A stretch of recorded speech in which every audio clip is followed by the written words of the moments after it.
Hello everyone, I'm Randy Pettit, racing's greatest showman himself, host of Rattling the Rollcage, and I'm here to tell you about Ladies' Night that broke out at the Madhouse on Saturday night, August the 7th. Well, kinda.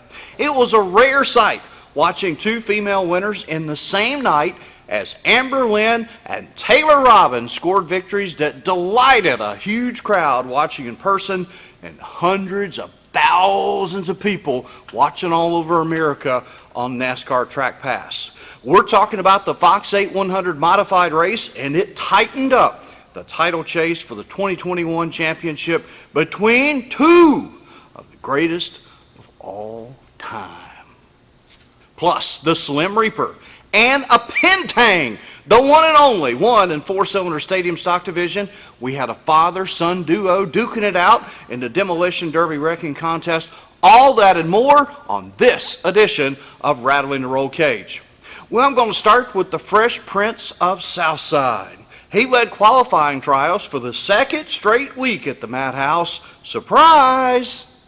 Yes, John Holloman IV, he was among 4 drivers who qualified up front, and they were eligible to participate in a $6,000 Fans Challenge bonus if they agreed to automatically start at the rear of a crowded 27-car field for the Fox 8 100. Well, Superman and Lee Jeffries and Tim Brown, all three said no thank you to the Fans Challenge, but the last man who got in on the bonus, he slid in a late qualifying effort, 4th fastest qualifier, Jonathan Brown, John Boy, whose championship hopes had kind of faded recently, said yes to the Fans Challenge. He was going to give it a go. So Jonathan Brown had to start dead last, and he needed to finish 4th to collect that $6,000. He gave it a valiant effort, but he came up 2 spots short, finishing 6th in the Fox 8 100. Well, meanwhile, Jason, the little brother, he drew the pole position when the entire field had to redraw for their starting positions. And the younger of the Myers brothers capitalized by dominating the Fox 8 100 at the Madhouse on Saturday night, August the 7th, here in the great year of 2021.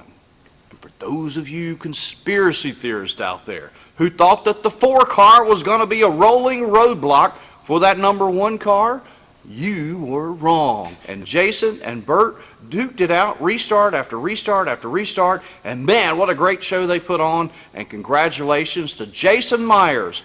By my count, he led all 100 laps and earned that 35th victory of his Bowman Gray Stadium modified career, and that moves him into 10th place all time on the main event winners list. If you'll recall, for several weeks now, Jason Myers had been tied with Virginia modified great Billy Hensley at 34 wins, but he now has sole possession of 10th with 35. Well, brother Burt Myers was the runner-up, finishing exactly 1 spot ahead of point leader and rival Tim Brown. I talked to Burt after the race, and here's what he had to say. Quote, we cut Tim's lead a little bit. My brother raced his tail off and the 4-car won, so that I'd say it's a pretty good night. These 100 lappers are so unpredictable, so I'll be happy with what we got tonight.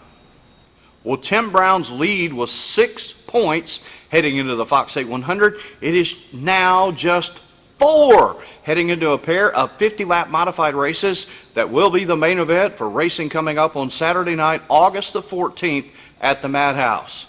Our friend Lee Jeffries, he was 3rd in the points entering the night, and he started 8th in the Fox 8 100. He had Burt Myers and Tim Brown right within eyesight until he got caught up in a little fracas coming out of turn number 2. He went around for a spin, and his night was just downhill from there.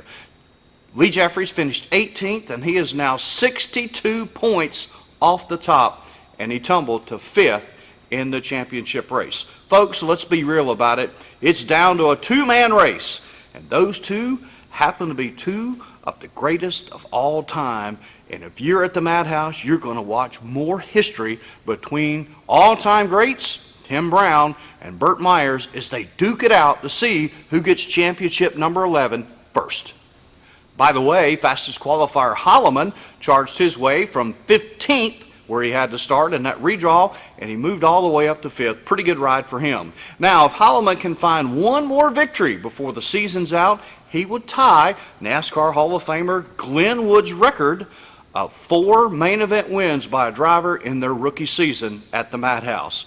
That's pretty impressive.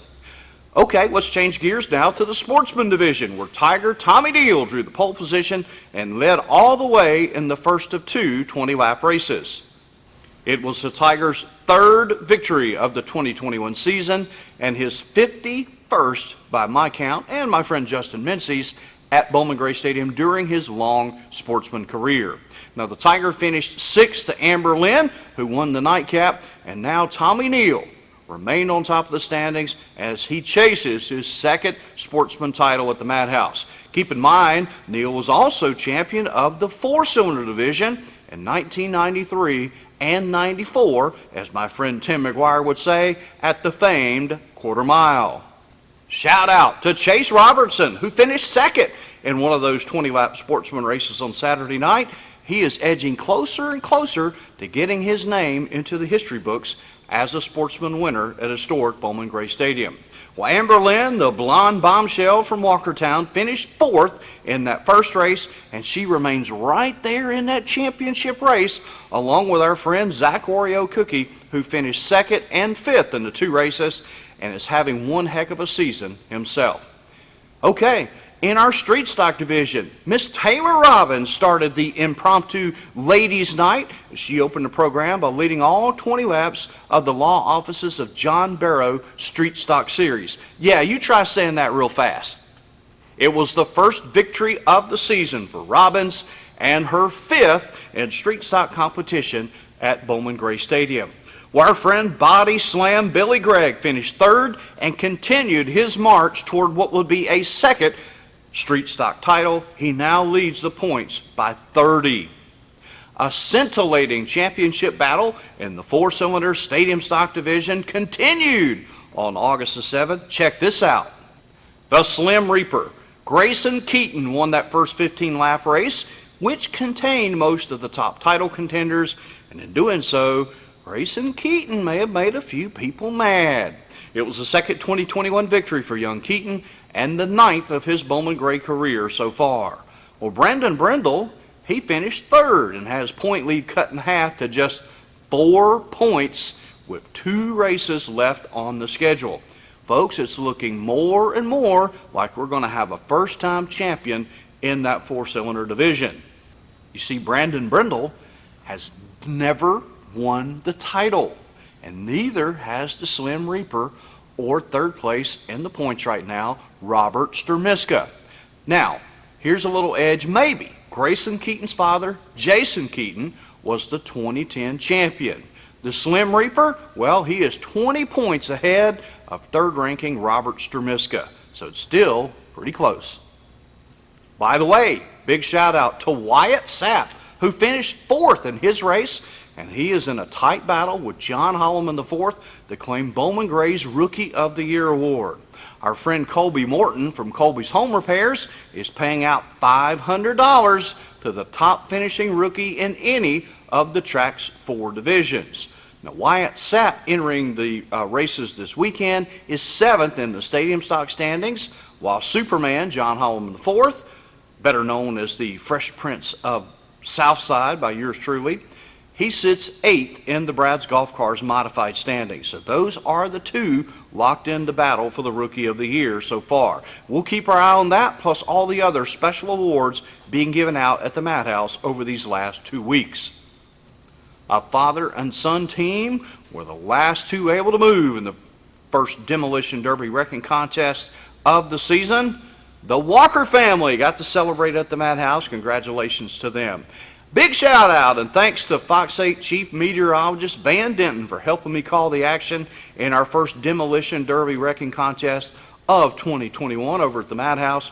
Van climbed up on that flag stand like a trooper, stood up there and breathed in all the fumes and the smoke, and he had a great time. I'm sure glad that he got to get up there with me and call the Derby at the Madhouse. Oh, by the way, somehow Van Denton worked his magic You know, if you were watching your radar there at the track or at home, you saw a threatening band of thunderstorms just a few miles away from the track. Well, miraculously, they disappeared. They went away. Luckily, we were able to get in all the races, and we raised a lot of money to stuff the bus. That's Fox 8 Television's campaign to get school supplies and raise money to help needy families as they send kids back to school here soon. Now, I don't have all the final numbers yet, but I want to say thank you, Madhouse, for all the great fans who brought school supplies and chipped in with some money in that red kettle that was there by the Salvation Army. If you recall, I opened my big mouth when I had Van Denton at the track earlier this year and said I was going to give up $200 of my own money in honor of Van Denton for coming to help me out do the Derby. Well, we had a fan, Mike Brandeis, who matched the 200, and then David Blevins, the former owner of the Salvage Discount House there in Sedge Garden, he came forward and said, I'm going to match them both. So we were up to $800. And we had $100 donations from one fan, $100 from another. So we ended up collecting $1,000 on our own. Now get this, while I was at the track, Brad Walsh of Brad's Golf Cars in Blues Creek, one of our great Bowman Gray Stadium sponsors and one of the best friends of local racing anywhere, Brad came up to me and said, Randy, I want you to announce whatever money gets put in that red kettle tonight, I'm going to match the first $1,000. Wow, how about that? So shout out to Brad Walsh of Brad's Golf Cars. I don't know all the final totals yet. I'll share them with you in the next video, but I'm sure hoping the Madhouse came through and we raised a total of $3,000 or more to help those kids going back to school. And once again, I want to thank David Blevins, Mike Brandeis, and everyone who gave, whether you gave a quarter, a dollar, $5, $10, $20, $100, whatever you gave. We're so grateful that you're helping these kids. Also, I want to thank my colleague Randy Pulliam, who covered the stadium stock races, both of the winners' interviews, while me and Van Denton had a chance to walk around the Madhouse and mingle a little bit with some of our great fans. By the way, I think Van Denton was such a good sport, putting on that red sequin jacket I gave him and that big old cowboy hat. And I want to say thank you once again to Van Denton and for all the Fox 8 team for all that they do to help the greater Winston-Salem, Greensboro, and High Point area. They do a lot of great work in our community, and my hat is off to them. Well, fans, there's just 2 more races left in the 2021 season at the Madhouse, and I hope you will come see me and check them out. Man, it's going to be good as we settle these 4 championship races. Thanks again to all the great fans who stopped for a moment to take a picture with me or Van Denton or both of us. Some of you got us both, and we appreciate that so very much. And you great fans out there are truly what makes Bowman Gray Stadium so special compared to many other tracks around the country. And folks, I know I've worked at a lot of them. While we got a moment, I want to give a shout out and let Robbie Brewer and his family know that our thoughts are with him as we go forward these last couple of Saturday nights during the 2021 season. Like so many other great Bowman Gray Stadium families, they are dealing with some personal struggles right now and with a loss. I've also had a couple of other great fans come forward and mention that they had losses in their family. So to anybody out there, Robbie Brewer's family and so many others that have lost great fans of Bowman Gray Stadium here in the last few weeks, our hearts, thoughts, and prayers are with you as we finish up the 2021 season. Well, I'll see you at the track again soon, but first I want to take a moment to thank the Monday morning racer. Lee Kraft, my good friend, had a chance to witness the Madhouse personally earlier this year, and he was really impressed. Thanks for all your help, Lee, in getting our videos on the air. Also want to give a shout out to all of our great sponsors, Solid Rock Carriers, Strutmasters.com. Folks, we are right here in the Strutmasters Museum. Cool paintings and cars everywhere. VitaCshot.com. That's the secret. All that energy I have, just a little sip, man, it keeps you going. Also want to thank H&A Directional Boring in Snow Camp. The Runway at Haynes Mall in Winston-Salem. Check out this shirt, man. They got them just like it at the Runway, Haynes Mall in Winston-Salem. And finally, go see my friend Terry King. He is at Rooster's Country Store on Highway 66 in Kernersville. He has got a huge selection of metal art, really cool woodworking stuff that you can put indoors or out. And he's got an all-new country store. All your favorite jams, jellies, and preserves. All your favorite Amish vegetables. He's got candy. He's got all those cool old-timey drinks like you see in Cracker Barrel. He's got it all, man. Go check him out at Rooster's Country Store. It's on Highway 66, about a mile south of Interstate 40. Well, again, I'm Randy Pettit, racing's greatest showman, and I'll see you at the track. Until then, may all your days be race days.